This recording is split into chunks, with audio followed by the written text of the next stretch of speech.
Hello दोस्तों, कैसे हो आप लोग। आई होप कि आप लोग ठीक होंगे। आज हम पढ़ने वाले हैं MP board class 7th math chapter number first पूर्णांक संख्याएं। तो सबसे पहले जानेंगे कि पूर्णांक संख्याएं क्या कहलाती हैं। तो दोस्तों, वे सभी संख्याएं जिनमें ऋणात्मक संख्याओं को धनात्मक संख्याओं के साथ शामिल किया जाता है पूर्णांक संख्याएं कहलाती हैं। जैसे -6, -4, -5, -4, -3 डॉट डॉट डॉट प्लस के 1 2 3 4 आदि। तो अब आते हैं हम प्रश्नावली 1.1 पर। इसमें है पहला सवाल है कि ऐसा पूर्णांक योग में लिखिए जिसका योग -7 हो। तो दो पूर्णांक संख्याएं दोस्तों हमें लिखनी है जिनका योग -7 हो। तो पहली पूर्णांक संख्या है -9, दूसरी पूर्णांक संख्या है 2।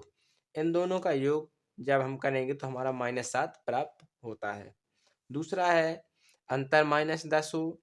तो पहली पूर्णांक संख्या -6, दूसरी पूर्णांक संख्या -4 और उनका अंतर दोस्तों माइनस माइनस प्लस और माइनस का 10 आ जाता है। योग 0 हो तो -3 पूर्णांक में अगर +3 जोड़ दिया जाता है तो हमारा योग 0 आ जाता है।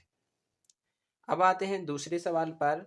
दूसरे का ये है कि ऐसा ऋणात्मक पूर्णांक योग में लिखिए जिसका अंतर कितना हो 8 हो। तो पहली पूर्णांक संख्या है -1 और दूसरी पूर्णांक संख्या है -9। -1 में जब हम -1 में से -9 को घटाते हैं तब हमारा अंतर 8 प्राप्त होता है। तो यहाँ आप देख सकते हैं दोस्तों, -1 में से -9 को घटाते तो माइनस का बाहर 1 और माइनस माइनस क्या हो जाता है दोस्तों, प्लस। प्लस का 9 में से 1 जाता है तो 8 हमें प्राप्त होता है। दूसरा है हमारा कि एक ऋणात्मक पूर्णांक और एक धनात्मक पूर्णांक लिखिए जिसका योग -5 हो।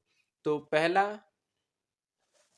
पहली पूर्णांक संख्या -10 है और दूसरी पूर्णांक संख्या 5 और इनका योग हम करेंगे तो हमारा -5 प्राप्त होता है।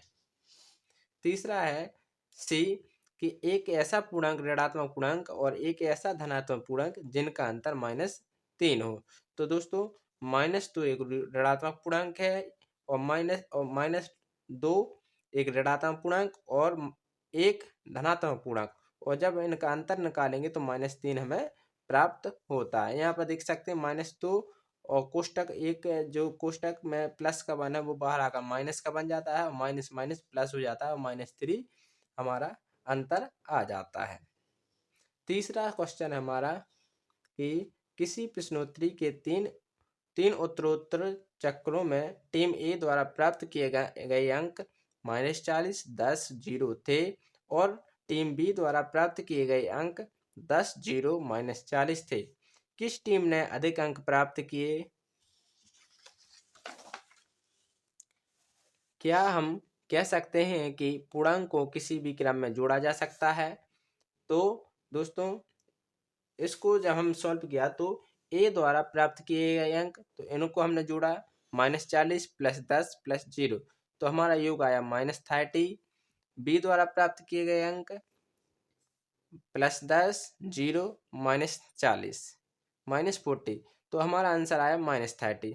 तो दोस्तों, हमने क्या देखा कि इनके जो रन है प्राप्त किए अंक वो दोनों समान हैं और हमने जब इनका क्रम चेंज किया जैसे कि -40 पहले आया, 10 दूसरे नंबर पर और 0, और जब हमने इनका क्रम चेंज किया 10 + 0 + -40 तो दोनों में हमें कोई भी अंतर दिखाई नहीं दिया।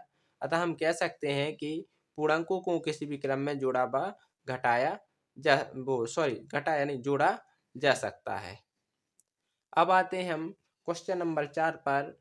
निम्नलिखित कथनों को सत्य बनाने के लिए निम्न रिक्त स्थानों की पूर्ति कीजिए। तो दोस्तों, जो हमारी पूर्णांक संख्या है वो योग में साहचर्य नियम और क्रम विनिमय नियम का पालन करती हैं। जैसे कि ये हमारा क्रम विनिमय नियम लिखा हुआ है, जैसे कि -5 + -8 तो जो पहली वाली संख्या है वो लास्ट में और जो लास्ट वाली संख्या है वो पहले पर, a + b = b + a हमारी हो जाती है। दूसरी संख्या है -53 + 0 -53 में अगर 0 जोड़ेंगे तो -53 हमें मिलेगी। अगर हम किसी भी संख्या से 0 घटाते हैं या जोड़ते हैं तो हमें वही संख्या प्राप्त होती है। तीसरा है कि 17 में हम क्या जोड़ें कि 0 आ जाए, तो 17 में हम माइनस का 17 जोड़ेंगे तो हमारा आंसर 0 आता है। यहाँ पर देखिए साहचर्य नियम का पालन हो रहा है। यहाँ पर a प्लस बी प्लस सी बराबर a प्लस बी प्लस सी, यानी कि 13 प्लस माइनस का 12 कोष्टक के अंदर बंद है और -7 बाहर है। यहाँ पर देखिए 13 बाहर है और माइनस का 12 प्लस माइनस का 7 कोष्टक के अंदर है। तो ये हमारा साहचर्य नियम का पालन हो रहा है दोस्तों। तो यहाँ पर 7 -7 है, तो यहाँ पर भी -7 हम लिखेंगे। यहाँ पे देखिए दोस्तों, ये भी हमारा साहचर्य नियम का इसमें पालन हो रहा है। तो यहाँ में हमारी किसकी कमी है दोस्तों, यहाँ पर -4, यहाँ पर -4, यहाँ पर 15, यहाँ पर 50, तो यहाँ पर किसकी कमी, -3 की। तो यहाँ पर हम -3 कर देते हैं, क्योंकि a प्लस बी प्लस सी बराबर बी ए प्लस बी प्लस सी हमारा होता है। ये हमारा योग में पूर्णांक संख्याएं साहचर्य और क्रम विनिमय नियम का पालन करती हैं। तो दोस्तों, अगर आपको ये वीडियो पसंद आई हो तो प्लीज़ लाइक एंड सब्सक्राइब करना ना भूलें। Thank you.